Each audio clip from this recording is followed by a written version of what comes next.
The train ride to the small town of Rosedale was peaceful, but for James, it was filled with a sense of unease. James, a writer by profession, was on a trip to a small town to escape the hustle and bustle of city life and focus on writing his latest novel. He had a couple of short stories that needed further focus, for which he needed a peaceful surrounding to iron out his thoughts.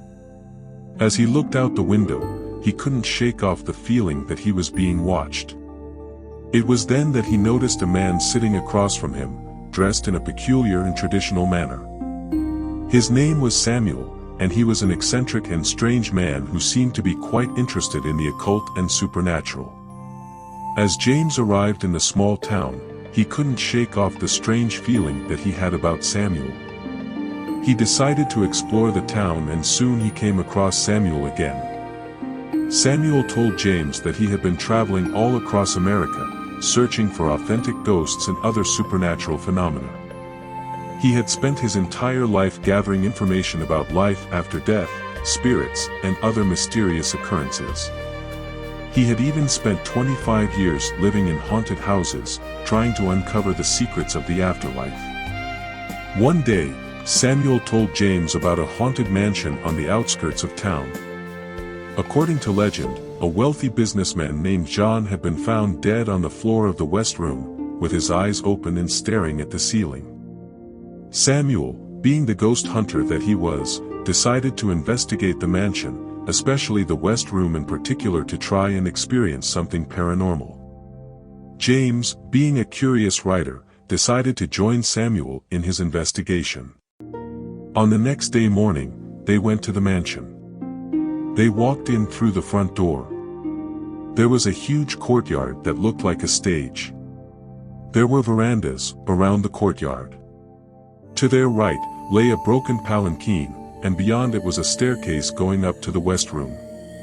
As they entered the room, Samuel could smell something fishy.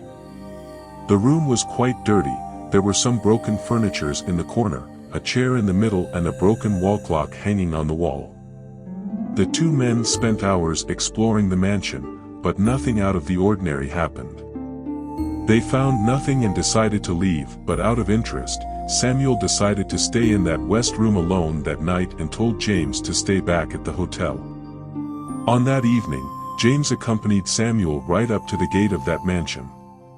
Samuel was well equipped with some food, water bottle, and a torch for investigation. He waved James a final salute and walked in, his heavy boots clicking on the gravel. Samuel switched on the torch, standing outside the West Room. He could hear the sound of the wind howling through the windows and the creaking of the old wooden floorboards. He hesitated for a moment, but then he gently pushed open the door and stepped inside. The room was dark and silent, nothing unusual, but a sound of a faint steady drip coming from the ceiling. There was also a steady ticking sound that sounds like a clock tick. A mild sweet scent of some unknown flower hit his nostrils. Samuel sat on the chair for some rest. The next day, in the hotel, James couldn't focus on his writing, and so he decided to visit Samuel to ask him about his ghostly experience. When he arrived at the mansion, he saw Samuel was happily hanging out in the lawn with a smile on his face. He asked Samuel about his experience last night in that West Room. Samuel told him that it was quite peaceful without much disturbance. His expedition was highly successful, his research of ghosts is finally finished, and he had uncovered all the mysteries of death. James asked him whether or not he observed any paranormal activity last night. Samuel was silent for a moment, before he told there was nothing unusual except the ceiling. Then he asked James to carefully check the ceiling of the West Room by himself for more explanation. Out of curiosity, James went to that room. There, he met with a shocking sight.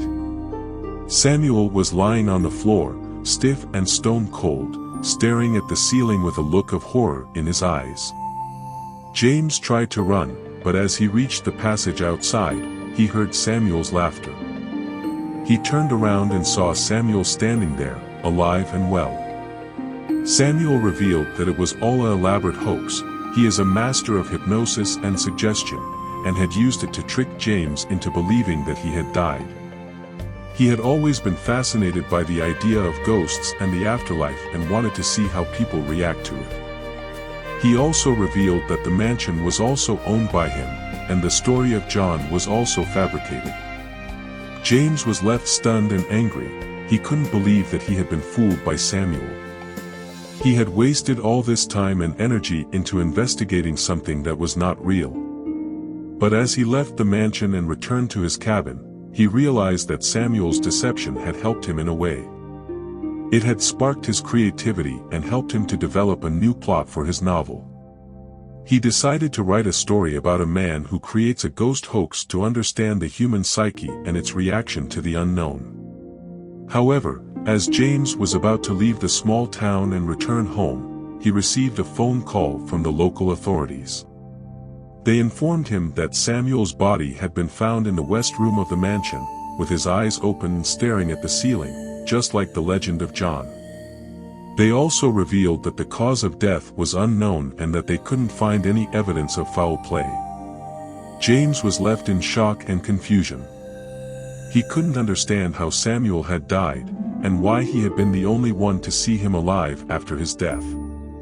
He realized that the mansion held a dark secret, and that there were some mysteries in life that could never be fully explained. He decided to leave the small town, but he couldn't shake off the feeling that he had been a part of something truly mysterious and supernatural.